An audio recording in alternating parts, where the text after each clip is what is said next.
এই ভিডিওতে আমি তোমাদের সঙ্গে শেয়ার করব 2024 সালের উচ্চ মাধ্যমিক রেজাল্ট কিভাবে নিজের হাতে থাকা স্মার্টফোনের সাহায্যে জাস্ট 1 মিনিটে চেক করে নিতে পারবে তার সম্পূর্ণ স্টেপ বাই স্টেপ প্রসেস ভিডিওতে তুলে ধরব। তাই ভিডিওটি সম্পূর্ণ দেখো এবং ভালো লাগলে অবশ্যই চ্যানেলটিকে সাবস্ক্রাইব করো।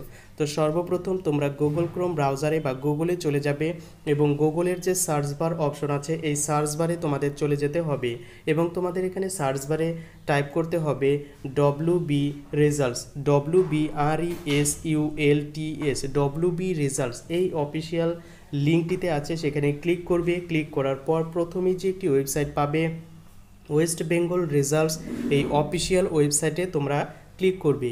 এখানে ক্লিক করার পর তোমাদের সামনে এই ধরনের একটি ইন্টারফেস ওপেন হবে।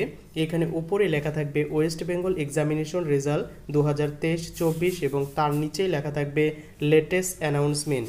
এবং লেটেস্ট অ্যানাউন্সমেন্টের নিচে এখানে দেখতে পাবে বর্তমানে ওয়েস্ট বেঙ্গল গভর্নমেন্ট থেকে কোন কোন রেজাল্ট এখানে পাবলিশ হয়েছে। কিছুদিন আগে মাধ্যমিক রেজাল্ট, তাই এখানে মাধ্যমিকের লিঙ্কটি শো করছে।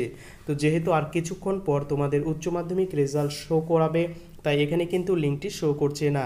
কিন্তু যখন তোমাদের রেজাল্ট পাবলিশ হবে অনলাইনে, তখন এখানে লিঙ্কটি শো করবে অনেকটা এইরকম, West Bengal board of higher secondary examination 2024। তো সেই লিঙ্কটিতে তোমরা একবার ক্লিক করবে। সেই লিঙ্কটিতে তোমরা যখনই একবার ক্লিক করবে, তারপর তোমাদের সামনে এই ইন্টারফেসটা ওপেন হবে। এখানে এন্টার ইওর রোল এবং নম্বর আলাদা জায়গায় থাকে। তো তোমাদের উচ্চ মাধ্যমিক অ্যাডমিট কার্ড বের করবে, সেখান থেকে দেখতে পারবে তোমার রোল এবং আলাদা আলাদা জায়গায় লেখা আছে। তো এইখানে সেমভাবে তোমাদের রোল এবং নম্বরটা লিখে দিতে হবে। এরপর তোমরা নিচের যে সংখ্যাগুলো দেখতে পাচ্ছ, এই সংখ্যাগুলো তোমাদের যখন অনলাইনে শো করাবে, যখন সেই সময় যে সংখ্যাগুলো শো করাবে সেই সংখ্যাগুলো তোমাকে এন্টার ক্যাপচার বা যে বক্স অপশনটিতে আছে সেই বক্সের মধ্যে তোমাকে লিখে দিতে হবে বা ফিল করতে হবে। এটা ফিল করার পর নিচে একটি অপশন দেখতে পারবে সাবমিট বাটন। এই সাবমিট বাটনে সমস্ত কিছু ফিল করে ক্লিক করবে, ব্যাস তাহলেই 2024 সালের উচ্চ মাধ্যমিক রেজাল্ট নিজের মোবাইলের সাহায্যে দেখে নিতে পারবে।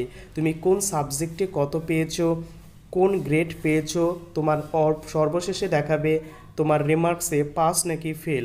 তো এখানে পাস লেখা থাকলে তুমি অবশ্যই সম্পূর্ণ সঠিকভাবে উত্তীর্ণ হয়েছো এবং তার নিচে তুমি কিন্তু ইন ডিটেলসে তোমার রেজাল্টটা কিন্তু দেখে নিতে পারছো।